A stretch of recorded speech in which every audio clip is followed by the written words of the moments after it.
स्वागत है आप सभी का नई कहानी में। मेरा नाम सारा है। मैं गांव की रहने वाली हूँ। गांव में रहने के बावजूद भी मेरे पापा ने मुझे शहर पढ़ने के लिए भेजा और मेरी पढ़ाई पूरी करवाई। हमारा गांव कोई ऐसा गांव नहीं था जिसमें रस्म व रिवाज के खिलाफ नहीं जा सकते थे। वैसे भी आज के ज़माने के लोग मॉडर्न हो गए हैं और उन्होंने अपनी पुरानी सोच को बदल लिया है। मेरे गांव के लोग भी अच्छे खासे समझदार हो गए थे। हालांकि कई सालों पहले हमारे गांव में भी बहुत मनगढ़ंत बातों पर विश्वास किया जाता था, मगर अब ऐसा कुछ भी नहीं है। गांव में ज़िंदगी गुजारना बहुत आसान हो गया है। हम 3 भाई बहन थे, 2 बहनें और हमारा एक भाई। सबसे बड़ी मैं थी, उसके बाद मेरी छोटी बहन और फिर उससे छोटा मेरा भाई था। मेरी पढ़ाई पूरी हो चुकी थी। मैंने बीकॉम कंप्लीट कर लिया था। वैसे तो मैं अभी आगे और पढ़ना चाहती थी, मगर मेरे पापा ने कहा था कि बेटी, अब तुम्हारी शादी की उम्र हो गई है।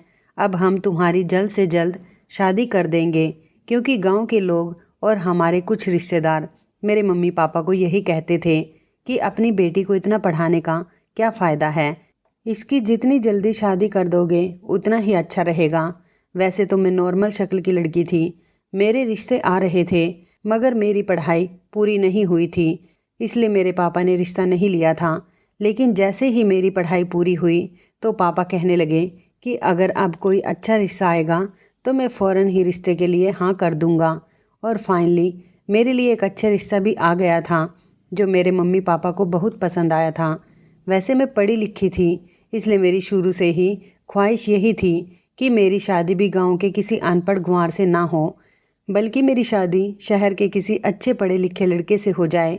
लेकिन गांव में भी बहुत सारे ऐसे लड़के हैं जो शहर जाकर अपनी पढ़ाई पूरी करके आए हैं और अच्छी पोस्ट पर नौकरी भी कर रहे हैं। पापा का कहना था कि हम तुम्हें खुद से दूर नहीं करना चाहते, हम कोशिश करेंगे कि तुम्हारा रिश्ता यही गांव में ही लग जाए तो बहुत अच्छा होगा। लेकिन मेरी ख्वाहिश थी कि मेरी शादी शहर में हो। पड़ोस वाले गांव से ही मेरा एक रिश्ता आ गया था। मेरे मम्मी पापा ने खुशी खुशी इस रिश्ते को एक्सेप्ट कर लिया था, क्योंकि लड़के के अंदर कोई कमी नहीं थी।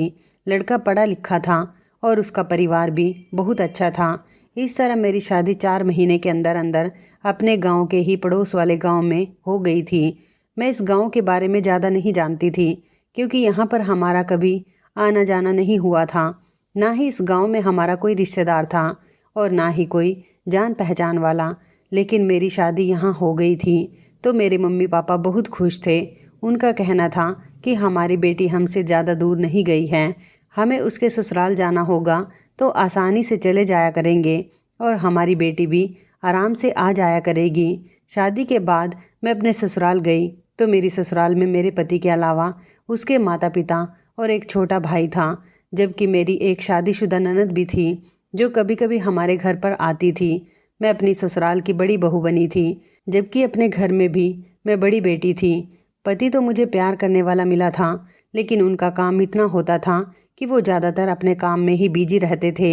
ससुराल के शुरुआत के दिन मेरे बहुत अच्छे गुजरे थे जब मैं नई नई थी। लेकिन जब मेरी शादी को 1 महीना हुआ तो मेरी सास ने घर की सारी जिम्मेदारी मुझ पर ही डाल दी थी, ये कहकर कि तुम इस घर की बड़ी बहू हो, इसलिए अब घर के सारे कामकाज और घर की सारी जिम्मेदारियां तुम्हें ही संभालनी होंगी। मेरे पति ने मुझे मुंह दिखाई पर मोबाइल गिफ्ट किया था, इसलिए मैं आराम से अपने मायके वालों के कांटेक्ट में थी, उनसे खूब बातचीत करती रहती थी। मैंने अपनी मम्मी को जब ये बात बताई कि मेरी सास ने घर के सारे कामकाज और जिम्मेदारी मुझ पर डाल दी है, मुझसे ये सब कुछ बर्दाश्त नहीं होता, तो मेरी मम्मी ने मुझे यही समझाया कि तुम बहुत भाग्यशाली हो, जिसकी सास ने तुम्हें शुरुआत के दिनों में ही घर की सारी जिम्मेदारी संभालने के लिए दे दी है। ये सोचकर कि तुम घर की बड़ी बहू हो। घर की बड़ी बहू बनना कोई आसान बात नहीं होता। तुम नहीं जानती कि घर की बड़ी बहू की कितनी अहमियत होती है। अरे, ये तो बहुत अच्छी बात है कि तुम्हारी सास ने खुद ही तुम्हें सारी गृहस्थी दे दी है, वरना कुछ परिवारों की बहुओं को तो ये नसीब भी नहीं होता। अपनी मम्मी की बात सुनकर मेरा गुस्सा कुछ शांत हुआ था। मुझे लगा कि घर की सारी जिम्मेदारी मुझ पर सौंपने का मतलब ये है कि मेरी सास ने घर का सारा कामकाज मेरे हवाले कर दिया। लेकिन मेरी सास बहुत अच्छी थी। घर के कामकाज में मेरा हाथ बटाया करती थी। मैं बहुत आज़ाद बिहेवियर की थी और ससुराल में मुझे अपने मायके से ज़्यादा काम करने पड़ रहे थे। इसलिए अभी मैं अपने ससुराल के कामों को इतनी जल्दी एक्सेप्ट नहीं कर पा रही थी। मैं नौकरानी रखना चाहती थी, मगर मेरे पति ने मुझे साफ इनकार कर दिया और कहने लगे कि हमारे पूरे ख़ानदान में कभी भी किसी ने नौकरानी नहीं रखी है, क्योंकि हमारे गांव में और हमारे ख़ानदान में नौकरानी रखने का रिवाज नहीं है। भले ही मैं थोड़ा सा काम करती थी, क्योंकि आधा काम तो मेरी सास ही किया करती थी, लेकिन फिर भी मुझे घर के काम बहुत ज़्यादा लगते थे। मैं बहुत थक जाती थी जब रात को अपने कमरे में आती और अपने पति को बताती कि मैं घर के कामकाज में बहुत थक जाती हूँ, मुझसे घर के काम नहीं होते। तो मेरा पति कहता था कि इस घर में काम तुम्हें ही करने होंगे, क्योंकि तुम इस घर की बहू हो, तुमसे ज़्यादा काम तो मम्मी कर लेती हैं, लेकिन फिर भी तुम्हें घर के कामों से हमेशा शिकायत ही रहती है। मैं अपने पति से शिकायत नहीं करती तो क्या करती। आखिरकार मेरे ससुराल का घर बहुत बड़ा था। मेरी सास खाना बना लिया करती थी और मैं साफ़ सफाई कर लेती थी। साफ़ सफाई करने में ही मुझे बहुत थकान हो जाती थी और मैं थक कर चूर हो जाती थी। रात को जब मेरे पति घर आते थे तो मैं उनसे भी ज़्यादा ढंग से बात नहीं करती थी। उन्हें मेरी इस हरकत पर बहुत गुस्सा आता था। यही वजह थी कि मेरी शादीशुदा ज़िंदगी मुश्किलों का शिकार हो गई थी। मुझे गुड न्यूज़ भी जल्दी ही मिल गई थी। मैं अभी तक अपने ससुराल में एडजस्ट नहीं हो पाई थी और इन सारी चीज़ों ने मिलकर मेरी सेहत पर बहुत बुरा असर डाला था। मुझे बहुत गुस्सा आता था। मैं चाहती थी कि इस घर में मेरे साथ कामकाज करने वाला एक और इंसान भी हो, क्योंकि मेरी सास ने भी शादी के कुछ दिनों तक ही खाना बनाया था। उसके बाद उनकी तबीयत ठीक नहीं रहती थी और वो ज़्यादातर टाइम अपने कमरे में ही स्पेंड करती थी। मैं इतनी चिड़चिड़ी हो गई थी कि मैं अपने ससुराल वालों से नाराज़ रहने लगी थी। मैं कभी भी अपनी सास को कुछ भी कह दिया करती थी और अपने पति को भी। मेरी सास अब मुझसे नाराज़ रहने लगी थी और मेरे पति कहते थे कि तुम घर की बड़ी बहू हो तो तुम्हें इन सारी जिम्मेदारियों को समझना ही होगा। मुझे पता ही नहीं चला था कि मैंने अपने नेचर को कितना बुरा कर लिया है। जब मेरा गुस्सा ठंडा होता था तब मुझे अफसोस होता था कि मैंने घर वालों के साथ कितना बुरा बिहेव किया। फिर मैं एक एक करके सबसे माफ़ी मांगती थी। मेरा देवर भी रात को घर पर आता था। एक तो मैं सारे दिन की थकी हुई होती थी और रात को वो देर से घर आता और मुझसे खाना मांगता, तो मुझे उस पर और ज़्यादा गुस्सा आ जाता था। मैं समझती थी कि वो मेरी सास का बेटा है, इसलिए अपने बेटे का ख्याल उनको ही रखना चाहिए, मगर वो तो अपनी बीमारी की वजह से कमरे से बाहर निकल कर ही नहीं आती थी। और मेरे ससुर भी रात को खर्राटे मारकर सोते थे। उन्हें भी इस बात की परवाह नहीं होती थी कि अगर उनका बेटा देर से घर आ रहा है तो वो दरवाज़ा खोल दे। और मेरे पति भी सो जाते थे और अब दरवाजे की आवाज़ आती थी तो मेरा पति मुझे जगाकर कहता था कि दरवाजे पर कोई आया है, जाओ जाकर दरवाज़ा खोल दो। इन सब लोगों ने मुझे घर की नौकरानी बनाकर रख दिया था। मैं तो बहुत ज़्यादा चिढ़ गई थी। मुझे लगता था कि घर की बड़ी बहू बनना कोई आसान बात नहीं है। बड़ी बहू करते करते इन लोगों ने मुझे घर की बड़ी नौकरानी बनाकर रख दिया था। मैंने ठान लिया था कि अब जल्दी ही देवर की शादी करवा कर रहूँगी। जब उसकी पत्नी घर आएगी तो घर का कामकाज भी बढ़ जाएगा। आधा काम वो किया करेगी और आधा काम मैं किया करूँगी, तो मुझे थकान भी नहीं होगी और फिर वो भी तो इस घर की बहू ही होगी। मेरे कंधों से थोड़ा बोझ कम हो जाएगा। सारा दिन की थकान और चिड़चिड़ेपन की जितनी भी गर्मी मेरे अंदर होती थी वो सारी की सारी अपने पति के आगे निकल जाती थी। इन सारी वजह से मैं अपने पति की नज़रों में गिर गई थी। और तो और मैं अपने मायके में भी शिकायत करके आती तो मुझे अपनी मम्मी से भी यही सुनना पड़ता था कि हमने भी यही सब कुछ बर्दाश्त किया है, तुम भी बर्दाश्त करके ससुराल में रहना सीखो। घर गृहस्थी तो ऐसे ही चलती है, कुछ तुम बर्दाश्त करो, कुछ तुम्हारे घर वाले बर्दाश्त करेंगे। अब ऐसा ही नहीं कि तुम हर बार यहाँ आओ तो हमसे उनकी शिकायत ही करो। तुम्हारा पति बहुत अच्छा इंसान है। पति अच्छा होता है तो सब कुछ अच्छा होता है। बाकी सब के साथ तो एडजस्ट करना ही पड़ता है। कोई भी हमें हमारे नेचर के मुताबिक नहीं मिलता। अगर कहीं 10 अच्छाइयाँ होती हैं तो एक बुराई भी होती है और उनकी अच्छाइयों के आगे तुम्हें कुछ बुराइयों को भी इग्नोर करना होगा। तुम्हें अपने आप को सबके साथ लेकर चलना होगा। आखिरकार थक हार कर मैंने अपने ससुराल में जैसे तैसे एडजस्ट करने का सोच लिया था और फिर जैसे तैसे मैं कामयाब भी हो गई थी। मेरे देवर के लिए मैंने अपनी सास से उसकी शादी करने की बात कही थी तो मेरी सास ने कहा था कि अभी उनका बेटा छोटा है, लेकिन फिर मैंने सोचा कि मुझे अपनी सास को अपने देवर की शादी के लिए मनाना ही होगा। घर में देवरानी आ जाएगी तो मेरे लिए बहुत अच्छा होगा। मैंने अपनी सास से कहा था कि वो अब ज़्यादा भी छोटा नहीं है और वैसे भी आपकी तबीयत ठीक नहीं रहती। मैं चाहती हूँ कि आप अपने सामने ही अपने छोटे बेटे की भी शादी कर दें। मेरी सास कहने लगी कि चलो ठीक है, अगर तुम कहती हो तो उसके लिए लड़कियां भी तुम खुद ही तलाश करना शुरू करो। मैंने अपने देवर के लिए लड़की तलाश करने की जिम्मेदारी खुद संभाल ली थी, मगर मैं इस जिम्मेदारी में भी थक कर चूर हो गई थी, क्योंकि जो लड़की मुझे पसंद आती वो मेरे देवर को पसंद नहीं आती थी, और जो लड़की मेरे देवर को पसंद आती उसको मेरी सास रिजेक्ट कर दिया करती थी। ऐसा करते करते काफ़ी समय गुजर गया था और मैं एक बच्चे की माँ बन गई थी। बच्चा पैदा होने के बाद मैं आराम करती रही, क्योंकि मेरी छोटी बहन मेरे घर आकर रहने लगी थी और उसने घर के सारे काम को अच्छी तरह से संभाल लिया था। लेकिन जब मेरा बेटा 2 महीने का हुआ तो मेरी बहन घर को वापस चली गई थी, क्योंकि उधर मेरी मम्मी पापा को भी बहुत परेशानी हो रही थी। मेरा बेटा अभी छोटा ही था, मेरी सास उसे संभाल लिया करती थी, लेकिन कोई आपके बच्चे को कितना ही संभाल ले, वापस आपका बच्चा रोता हुआ आता आपके ही पास है। यही वजह थी कि मैं तंग होकर रह गई थी। मेरा बेटा बहुत ज़्यादा रोता था। जब वो मेरी सास से भी शांत नहीं होता तो फिर थक हार कर मुझे ही मेरे बेटे को वापस कर देते थे। मुझे अपने बेटे को संभालना भी होता और घर का काम भी करना होता था। मैं चाहती थी कि जल्द से जल्द मेरे देवर का रिश्ता लग जाए और उसकी शादी हो जाए। मुझे थोड़ा बहुत सुकून मिल जाएगा। मुझे जिस दिन काम ज़्यादा होता मैं अपनी ननद को हमारे घर पर बुला लिया करती थी ताकि वो मेरे बेटे को संभाल ले। 1-2 बार तो मेरी ननद हमारे घर पर आ गई थी, मगर फिर उसने भी हमारे घर आना छोड़ दिया था।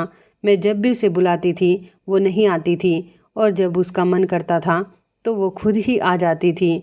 मुझे लगता था कि वो भी मुझसे तंग आ गई है। मेरी सास अब पहले से ज़्यादा बीमार रहने लगी थी। मेरे ससुर उनको खुद ही डॉक्टर के पास लेकर जाया करते थे। मेरी सास अब बूढ़ी हो रही थी, जबकि मेरे ससुर ने अपने आप को बहुत फिट बनाकर रखा हुआ था। कहने को तो मेरे ससुर की भी उम्र बहुत ज़्यादा थी। मैंने सुना था कि मेरे ससुर अपनी जवानी में अपना बहुत ख्याल रखा करते थे, अपने खाने पीने का ख्याल, अपनी सेहत का ख्याल और अपने पहनने ओढ़ने का भी अच्छी तरह से ख्याल रखा करते थे। तभी तो आज इतनी उम्र हो जाने के बाद भी उनके अंदर फुर्ती थी और वो यंग लगते थे। जबकि मेरी सास भी मेरी ही तरह अपने समय में जिम्मेदारियों में घिरकर ऐसी हो गई थी। वैसे तो मेरी सास खूबसूरत थी, शायद शादी के बाद उनके ऊपर भी इसी तरह से जिम्मेदारियां पड़ी थी जैसे मुझ पर अब आ चुकी थी। यही वजह थी कि मेरी सास बूढ़ी नजर आने लगी थी और बीमार भी रहने लगी थी। धीरे धीरे मेरी शादी को 2 साल गुजर चुके थे। जैसे तैसे मैंने अपनी ससुराल में एडजस्ट करके रहना सीख लिया था और अब मुझे सारा दिन काम करने की आदत हो गई थी। मैं अभी भी अपने देवर के रिश्ते तलाश करने में लगी हुई थी, मगर उसके हिसाब का कोई भी रिश्ता मुझे नहीं मिला था। मेरे देवर का कहना था कि उसे खूबसूरत और कम उम्र की लड़की चाहिए और वो पढ़ी लिखी भी होनी चाहिए और अच्छी फैमिली से बिलोंग भी करती हो। अब एक ही लड़की के अंदर मेरे देवर को ढेर सारी क्वालिटी चाहिए थी, और उसमें से एक भी क्वालिटी अगर लड़की के अंदर नहीं होती तो मेरा देवर रिश्ते से साफ इनकार कर दिया करता था। क्योंकि मेरा देवर भी देखने में अच्छा भला था, पढ़ा लिखा था और खाते पीते घर से बिलोंग करता था, इसलिए उसे अपनी जैसी ही लड़की चाहिए थी। मैं उसे बहुत सारी लड़कियां दिखा दिखा कर थक चुकी थी।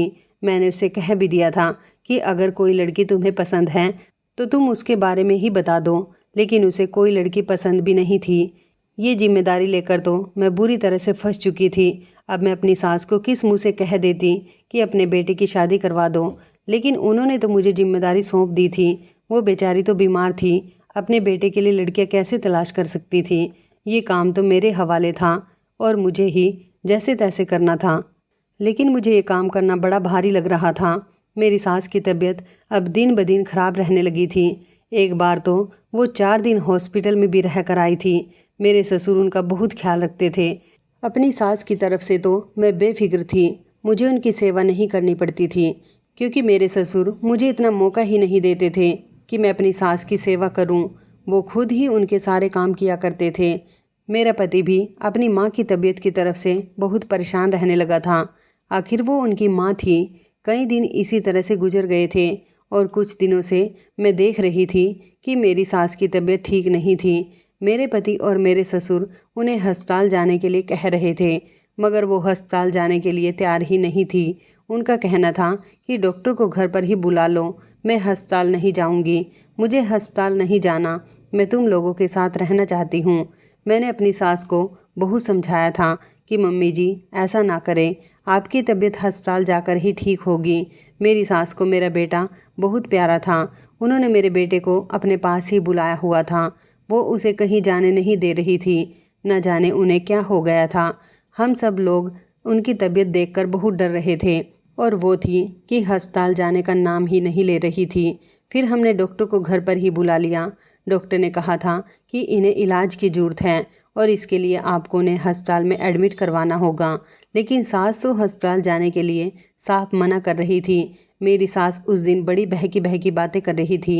उन्हें अपने बेटी दामाद और उसके बच्चे भी बहुत याद आ रहे थे। मेरे पति ने फ़ोन करके मेरी ननद को भी घर बुला लिया था। मेरी सास चाहती थी कि उनका पूरा परिवार उनके पास बैठा रहे। न जाने वो ऐसा क्यों कर रही थी, हम लोगों की समझ नहीं आ रहा था। अस्पताल जाने के लिए तो उन्होंने साफ इनकार किया हुआ था।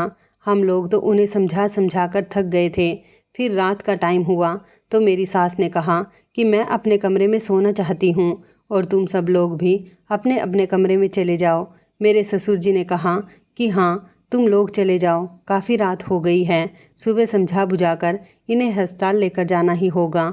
इस तरह हम लोग अपने अपने कमरे में आ गए थे और मेरी ननद भी अपनी ससुराल नहीं गई थी। वो दूसरे कमरे में जाकर अपने बच्चों के साथ सो गई थी।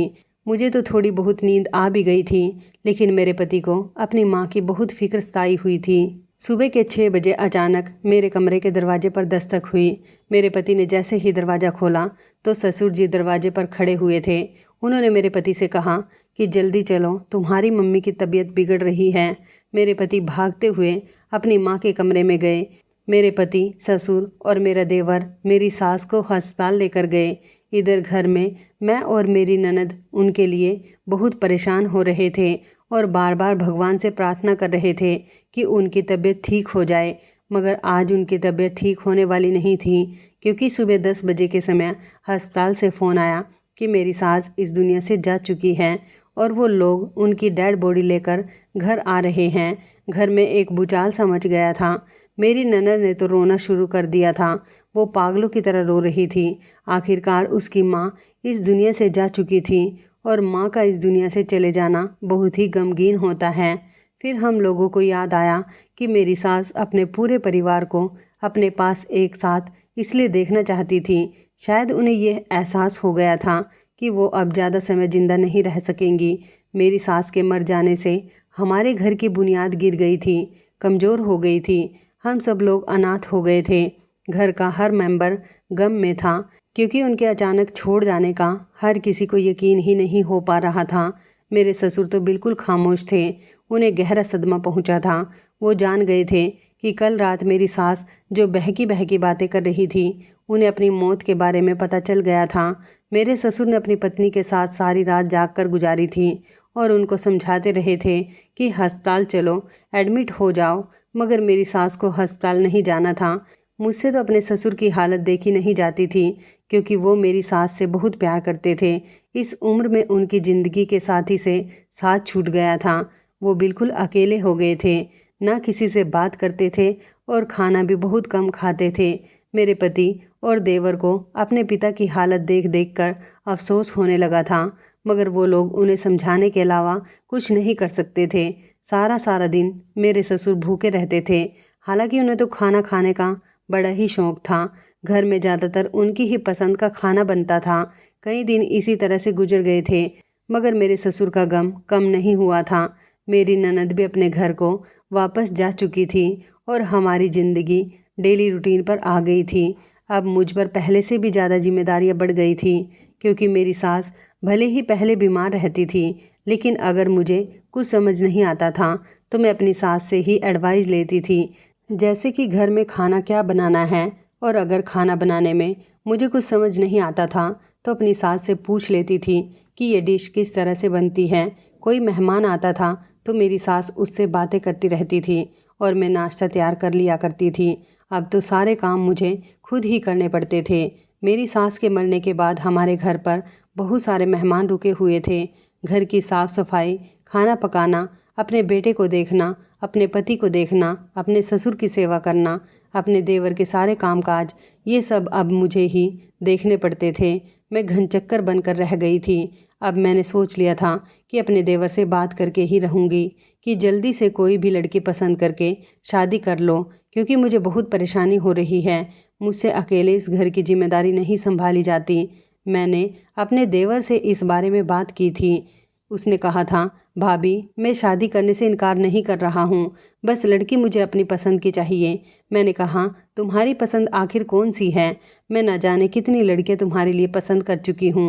मुझे तो लड़की पसंद आ जाती हैं, मगर तुम्हें पसंद नहीं आती। तुम्हारी बहन ने भी तुम्हारे लिए कितने सारे रिश्ते बताए हैं, तुम्हें अपनी बहन की पसंद की हुई लड़की भी पसंद नहीं आती।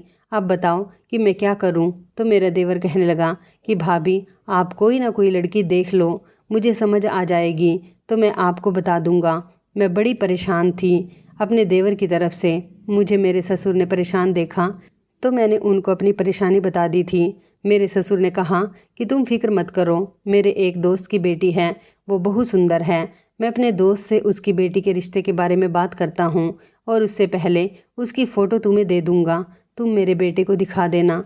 अपने ससुर की बात मुझे ठीक लगी थी। इससे अच्छी और क्या बात हो सकती थी? वो मेरा काम आसान कर रहे थे।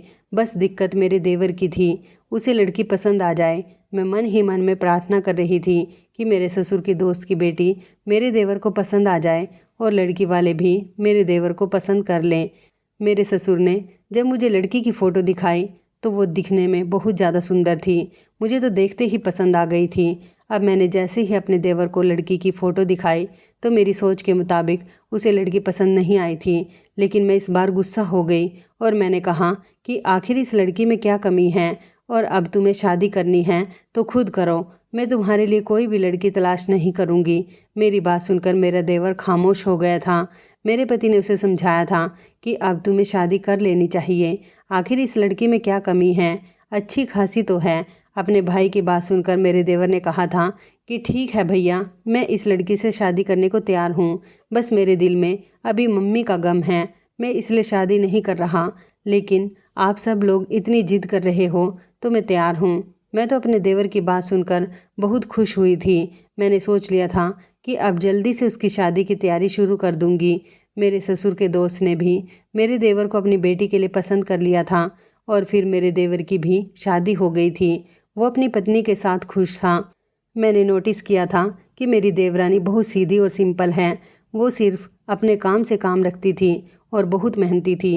उसके घर में आ जाने से मुझे बहुत सुकून मिला था, क्योंकि हम दोनों ने अब घर का काम आधा आधा बांट लिया था। मैं सोच रही थी कि जब से मेरी सास की मौत हुई है तब से मैं अपने मायके नहीं गई हूँ। क्यों ना मैं कुछ दिनों के लिए अपने मायके चली जाऊँ। वैसे भी देवरानी है ना, अब घर का काम देखने के लिए मैंने अपने पति से परमिशन ली और मैं हफ्ते के लिए अपने मायके चली गई। लेकिन जब एक हफ्ते के बाद मैं अपने घर को वापस आई तो मैंने देखा कि मेरी देवरानी मेरे ससुर के कमरे में जब सफाई करने के लिए गई तो वहाँ से पूरे 2 घंटे के बाद वापस आई थी। अपने मायके जाने से पहले मैं ही अपने ससुर के कमरे की सफाई किया करती थी और मेरे मायके जाने के बाद ये ड्यूटी मेरी देवरानी की हो गई थी। अब मैं दोबारा से अपने ससुर के कमरे में सफाई करने के लिए जाने की कोशिश करती तो मेरी देवरानी मुझे रोक दिया करती थी और कहती कि मैं ही उनके कमरे की सफाई कर लूँगी, आपको कमरे में जाने की ज़रूरत नहीं है। मैं ये देखकर बड़ी हैरान होती थी कि मेरी देवरानी मेरे ससुर के कमरे की सफाई करने अगर जाती भी हैं तो 2 घंटे से पहले वापस क्यों नहीं आती, और जब कमरे से बाहर निकल कर आती है तो उसका पूरा शरीर पसीने से गीला होता था। मैं बड़ी हैरान होती थी कि आखिर मेरे मायके जाने के बाद घर का ये क्या हाल हो गया। 1-2 दिन तो मैंने भी सोचा कि चलो अच्छी बात है, अगर मेरी देवरानी ससुर के कमरे की सफाई कर भी देती है तो इसमें तो मेरा ही आराम है। लेकिन अब तो मेरी देवरानी हर रोज़ ही ससुर के कमरे की सफाई करती हैं। कई दिन इसी तरह से गुजर गए थे। मुझे ये बात बिल्कुल भी अच्छी नहीं लग रही थी कि मेरी देवरानी इतनी इतनी देर तक ससुर के कमरे के अंदर क्या करती हैं। और तो और अब मैं नोटिस करने लगी थी कि मेरी देवरानी जैसे ही मेरे ससुर के कमरे के अंदर जाती तो कमरे के दरवाजे को अंदर से बंद कर लिया करती थी। और हैरानी मुझे इस बात पर होती थी कि ससुर भी कमरे के अंदर ही होते थे। मेरे ससुर को चाहिए था कि वो मेरी देवरानी के कमरे में जाते ही अपने कमरे से बाहर निकल आया करे, मगर वो तो कमरे से बाहर आते ही नहीं थे और मेरी देवरानी भी मेरे ससुर की मौजूदगी में ही सफाई किया करती थी। मेरे दिमाग में आ रहा था कि मैं ये बात अपने पति और अपने देवर से करूं, मगर फिर मुझे लगा कि कहीं घर में इस बात से लड़ाई झगड़ा ना हो जाए। एक दिन मैंने सोचा कि मैं अपनी देवरानी से कहूँगी कि तुम ससुर के कमरे की सफाई करने मत जाना, मैं खुद ही पहले की तरह कर लिया करूँगी। लेकिन जब उससे बात की तो उसने साफ इनकार कर दिया और कहने लगी कि ससुर पर जितना हक आपका है उतना ही हक मेरा भी है। मैंने आपसे कहा ना कि ससुर जी के कमरे की सफाई की जिम्मेदारी मैं खुद ले लेती हूँ। मुझे अपनी देवरानी का ये एटीट्यूड बहुत ही बुरा लगा था। मैंने देखा था कि जिस दिन मेरी देवरानी मेरे ससुर के कमरे में सफाई लगाने नहीं जाती थी तो मेरे ससुर उसे खुद आवाज़ लगा लिया करते थे। मुझे उन दोनों पर शक होने लगा था। मैं समझ रही थी कि मैं अपने ससुर को जितना अच्छा समझती थी वो बिल्कुल भी ऐसे नहीं हैं, और मेरी देवरानी जिसे मैं बहुत सीधी समझती थी वो तो बड़ी ही चालाक निकली। मैंने नोटिस किया था कि जब मेरा देवर अपने ऑफिस चला जाता था तो तभी ससुर जी के कमरे में सफाई करने के लिए जाती थी, और जिस दिन मेरे देवर की छुट्टी होती थी उस दिन मेरी देवरानी ससुर जी के कमरे में नहीं जाती थी, बल्कि वो छुट्टी वाले दिन अगर वो किसी काम के लिए घर से बाहर निकलता तो फ़ौरन ही मेरी देवरानी ससुर जी के कमरे में चली जाती और कहती कि सफाई करने के लिए जा रही हूँ। बड़ी ही अजीब बात थी। मेरी समझ नहीं आ रहा था कि क्या हो रहा है। मैं चाहती तो उन दोनों को कटघरे में खड़ा कर सकती थी, लेकिन मेरे पास ऐसा करने के लिए कोई सबूत नहीं था। मुझे डर था कि कहीं जैसा मैं सोच रही हूँ ऐसा अगर सच में हुआ तो बहुत बड़ी मुसीबत आ जाएगी। मुझे लगता था कि मेरी देवरानी और मेरे ससुर के बीच कुछ चल रहा है। एक दिन मैंने देखा था कि मेरे ससुर एक छोटी सी पॉलीथीन में कुछ लेकर आए थे और मेरी देवरानी को दिया था। मेरी देवरानी ने खामोशी से उसे अपने पास रख लिया और कमरे में चली गई थी। मैं सोच में पड़ गई थी कि मेरे ससुर ने चोरी चुपके आखिर मेरी देवरानी को ये क्या दिया है। मैंने ये बात जानने की कोशिश भी की और मैं अपनी देवरानी के कमरे में गई कि आखिर मेरे ससुर जी देवरानी के लिए क्या लेकर आए हैं, मगर मुझे कुछ पता ही नहीं चल सका था। मेरी देवरानी बहुत चालाक थी। मेरी नज़र बचते ही वो मेरे ससुर के कमरे में चली जाती थी। अब तो कई दिनों से वो मेरे ससुर को शाम के टाइम पर चाय भी बनाकर देने लगी थी, जबकि मेरे ससुर पहले तो चाय नहीं पीते थे। एक दिन मैंने अपने पति से बात करने की कोशिश की और उनसे कहा कि नीति ससुर जी के काम बड़े ही शौक से करती हैं। मैंने उसे कई बार मना भी किया है कि मैं उनके काम कर लिया करूँगी, मगर वो मेरी बात मानती ही नहीं हैं। मेरा पति कहने लगा कि अब तुम्हें नीति से भी प्रॉब्लम होने लगी। पहले तो तुम कहा करती थी कि मुझे घर के सारे काम करने पड़ते हैं और अब कहती हो कि नीति काम करती हैं तो मुझे करने नहीं देती। मुझे तो तुम्हारी कहानी कभी समझ ही नहीं आती कि आखिर तुम क्या कहना चाहती हो। अपने पति की बात सुनकर तो अचानक मुझे शौक लगा था, क्योंकि उनकी बातों ने मुझे खामोश कर दिया था। अगले दिन मैंने देखा कि फिर से मेरे ससुर जी खामोशी से एक थैली लेकर आए और उन्होंने मेरी देवरानी को दे दी। मेरी देवरानी उसे लेकर फ़ौरन ही अपने कमरे में चली गई थी। मैं बड़ी ही कंफ्यूज हो रही थी कि आखिर ये क्या बात है। एक दिन मैंने अपनी देवरानी से कहा कि आज मैं ससुर जी के कमरे की सफाई लगा दूंगी, तो मेरी देवरानी कहने लगी कि भाभी मैंने आपसे कितनी बार मना किया है। जब इस काम की जिम्मेदारी मैं ले चुकी हूँ तो आपको बार बार एक ही बात को दोहराने की ज़रूरत नहीं है। अपनी देवरानी की बात सुनकर मुझे एकदम से झटका लगा था, क्योंकि इसके तेवर बड़े ही बदले बदले से लग रहे थे। अब मैंने सोच लिया था कि मैं आखिर देखूंगी कि मेरी देवरानी ससुर के कमरे के अंदर जाकर करती क्या है। मैं अपने देवर से भी कुछ नहीं कह सकती थी। शादी से पहले कहा तो उसे कोई लड़की पसंद नहीं आ रही थी, लेकिन उसकी नीति के साथ जब से शादी हुई थी वो अपनी पत्नी का दीवाना बनकर रह गया था। अपनी पत्नी के खिलाफ किसी से भी कोई बात नहीं सुन सकता था। कई दिन इसी तरह से गुजर गए थे। एक दिन मेरे पति और देवर अपने काम के सिलसिले में दूसरे शहर जाने वाले थे। मेरे ससुर जी, मैं और मेरी देवरानी हम लोग घर पर ही मौजूद थे। मैंने सोचा कि इससे अच्छा मौका और कोई नहीं हो सकता। मुझे इसी समय में अपनी देवरानी और ससुर की सच्चाई का पता लगाना होगा कि आखिर वो दोनों घंटों घंटों तक कमरे के अंदर क्या करते हैं। सफाई ही की जाती है या फिर कुछ और होता है। मेरे पति और देवर घर से निकल चुके थे।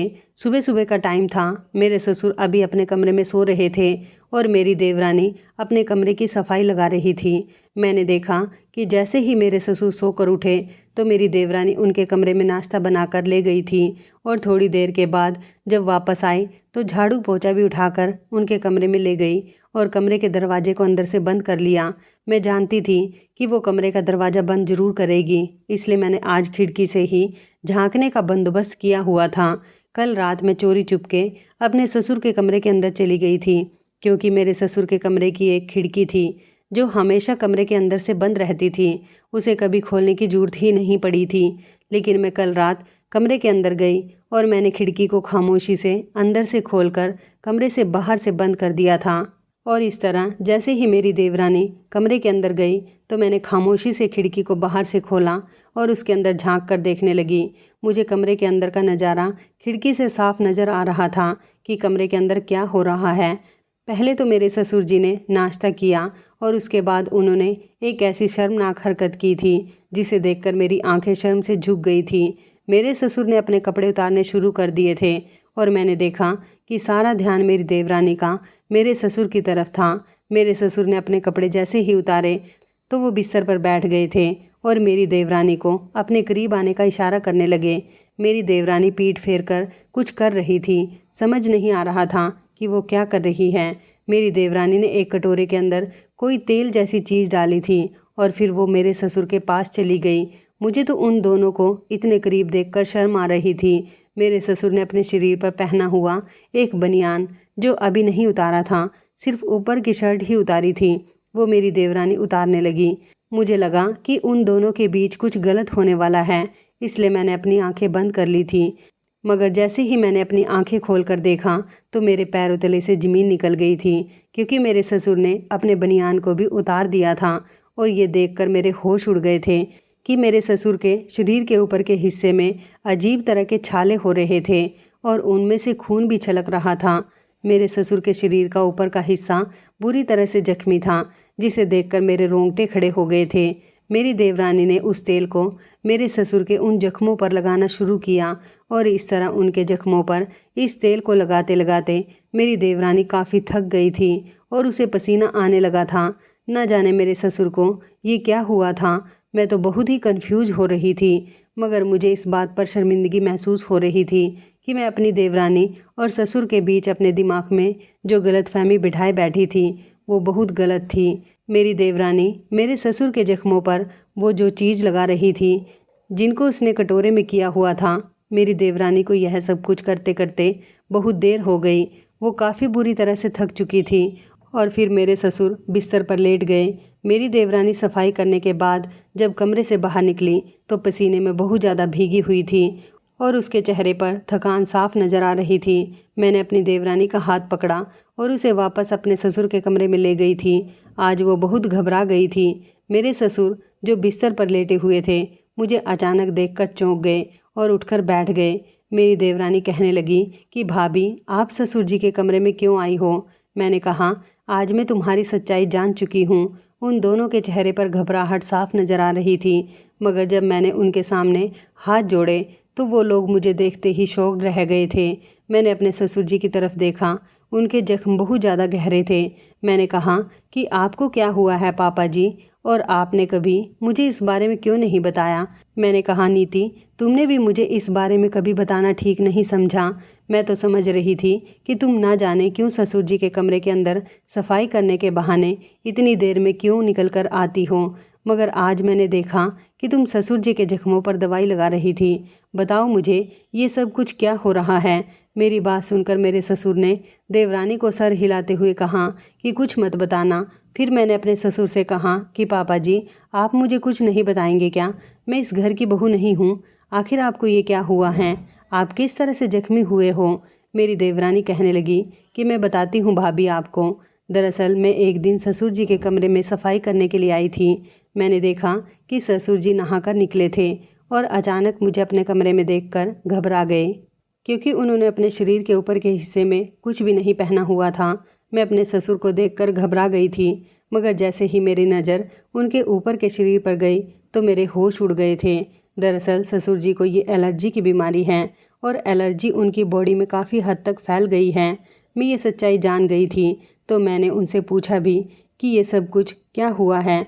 पापा मुझे कुछ नहीं बता रहे थे, लेकिन मैंने ज़बरदस्ती उनसे पूछा और कहा कि आप मुझे बताइए कि आपका शरीर इतना जख्मी क्यों हो रहा है। फिर मेरे ज़्यादा जिद करने पर पापा ने मुझे बताया कि अब तुम मेरी सच्चाई जान ही गई हो तो मैं तुम्हें बता देता हूँ। पापा जी के शरीर पर एलर्जी हो गई थी, उनको किसी जहरीले कीड़े ने काट लिया था। ये सब मम्मी के सामने ही हुआ था, मगर पापा जी को एलर्जी बहुत मामूली सी थी। लेकिन जब मम्मी की मौत हुई और पापा बहुत गम में चले गए, मम्मी के मर जाने की वजह से उन्होंने खाना पीना भी ठीक से नहीं किया, जिसकी वजह से उनकी ये बीमारी बढ़ती गई और उनकी ये एलर्जी एक बहुत ख़तरनाक बीमारी में बदल गई। मेरे दादाजी एक पुराने वैद्य थे और वो आयुर्वेदिक नुस्खे जानते थे, इसलिए अपने दादाजी का अपनाया हुआ एक आयुर्वेदिक नुस्खा मुझे भी याद आ गया। मैंने ससुर जी से कहा कि मैं आपका इलाज कर सकती हूँ, आपकी एलर्जी बहुत ख़तरनाक है। इस एलर्जी में पेशेंट के जख्मों को छूने वाला इंसान भी इसके कांटेक्ट में आ सकता है। यही वजह थी कि पापा जी ने अभी तक अपनी इस बीमारी के बारे में घर पर किसी को भी नहीं बताया था, क्योंकि वो चाहते थे कि उनके कांटेक्ट में कोई ना आए। यही वजह थी कि वो सारा दिन मम्मी के गम में अपने आप को कमरे में बंद रखते थे और अपनी बीमारी किसी दूसरे को भी नहीं लगने देना चाहते थे। मैंने ठान लिया था कि मैं पापा जी की ये बीमारी ख़त्म करके रहूँगी, क्योंकि मुझे एक नुस्खा आता है। मैंने ये जिम्मेदारी ली। ससुर जी मुझे बहुत मना कर रहे थे कि मेरी बीमारी तुम्हें भी लग जाएगी, मगर मैं नहीं मानी और मैंने अपने दादाजी का नुस्खा अपनाया। थोड़े से जैतून के तेल में फिटकरी पीसकर मिलाने से अगर एलर्जी के जख्मों पर लगाया जाए तो एलर्जी से काफ़ी हद तक सुकून मिलता है और धीरे धीरे एलर्जी ठीक होने लगती है। ससुर जी ने शर्म की वजह से ये बात किसी को नहीं बताई। उन्हें लगता था कि जब घर वालों को पता चलेगा कि उनको एलर्जी हो गई है तो घर वाले उनसे दूर होने की कोशिश करेंगे, इसलिए उन्होंने सबसे दूरी खुद ही बना ली थी। लेकिन वो अपनी इस बीमारी के बारे में किसी को बताना नहीं चाहते थे और इसी वजह से उनका इलाज भी नहीं हो पा रहा था, जिसकी वजह से उनकी बीमारी इतनी हद तक बढ़ गई थी। लेकिन जब मैंने ससुर जी को बाथरूम से निकलते हुए देखा और मेरी नज़र अचानक उनके शरीर पर गई तो मुझे उसके बारे में सब कुछ पता चल गया था और मैंने फिर उनका इलाज करना शुरू कर दिया। मैं ये बात आपको भी नहीं बताना चाहती थी भाभी, क्योंकि कुछ लोग एलर्जी वाले पेशेंट से बहुत दूर दूर रहते थे। मैं नहीं चाहती थी कि मेरे ससुर जी को घर में रहते हुए शर्मिंदगी का एहसास हो, इसलिए मैं कमरे के अंदर अकेले जाकर ससुर जी को वो लेप लगाया करती थी और इस तरह उनको एलर्जी की जलन से सुकून मिलता था। ससुर जी मुझे खामोशी से जैतून का तेल फिटकरी लाकर दिया करते थे और फिर मैं खामोशी से अपने कमरे में ले जाती थी। जब मेरा पति नहीं होता था तो मैं कमरे में बैठकर पहले लेप बनाया करती थी और उसके बाद ससुर जी के जख्मों पर लगाती थी और इसको ससुर जी के जख्मों पर लगाने में मुझे कम से कम 1-2 घंटे का टाइम लगता था। यही वजह थी कि मैं बहुत थक जाती थी और उसके बाद मुझे ससुर जी के कमरे की सफाई भी करनी होती थी। मैं समझ गई थी कि आपको मुझ पर धीरे धीरे शक होने लगा है, लेकिन मुझे अपने ससुर को ठीक करना था। अब देखिए धीरे धीरे ससुर जी की एलर्जी ठीक हो जाएगी। मैंने पापा जी की तरफ देखते हुए कहा कि पापा जी, मुझे आपसे ये उम्मीद नहीं थी, आपको मुझे भी इस बारे में बताना चाहिए था। भले ही कुछ एलर्जी ऐसी होती है जिसके पेशेंट से दूर रहना चाहिए, लेकिन आप मेरे ससुर हैं और मेरे पिता के समान हैं। अगर मेरे पिता को कोई बीमारी हो तो मैं उसको ठीक करने का हल सोचूंगी, ना कि उससे दूर रहूंगी। ससुर जी कहने लगे कि बहू, मैं जानता हूँ कि मेरी गलती है, मगर मैं चाहता हूँ कि तुम इस बारे में किसी को मत बताना। मैं चाहता हूँ कि मैं ठीक हो जाऊँ और इस बारे में किसी को पता ना चले, क्योंकि मैं खुद ही अपना इलाज खामोशी से करवा रहा था, मगर मुझे कोई फ़ायदा नहीं था। नीति ने मेरी बहुत मदद की है।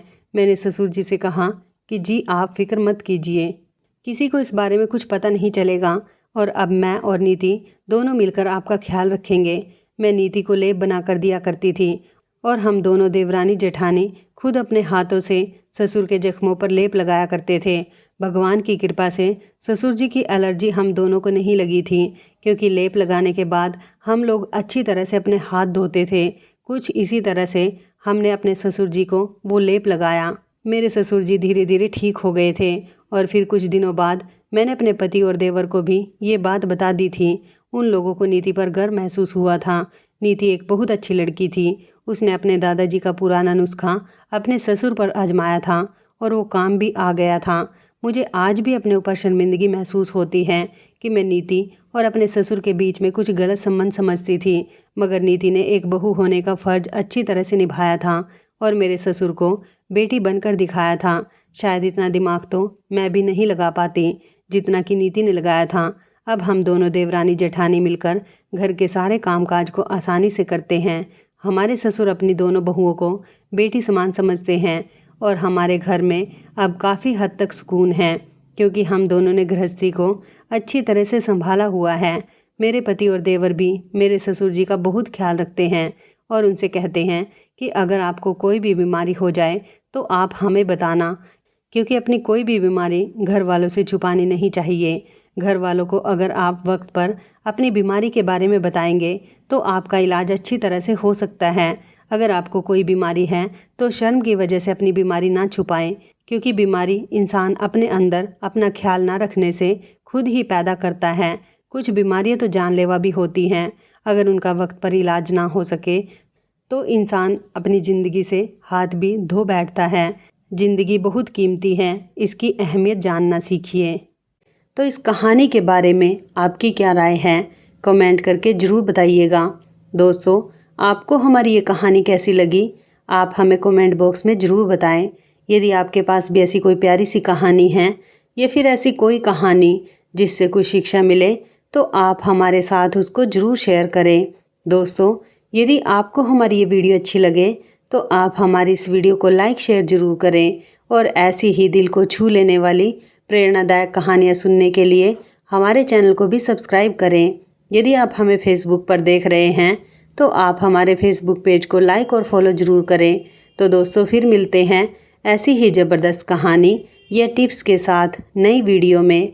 तब तक के लिए धन्यवाद। आप सभी अपना ख्याल रखना। आपका दिन शुभ व मंगलमय हो।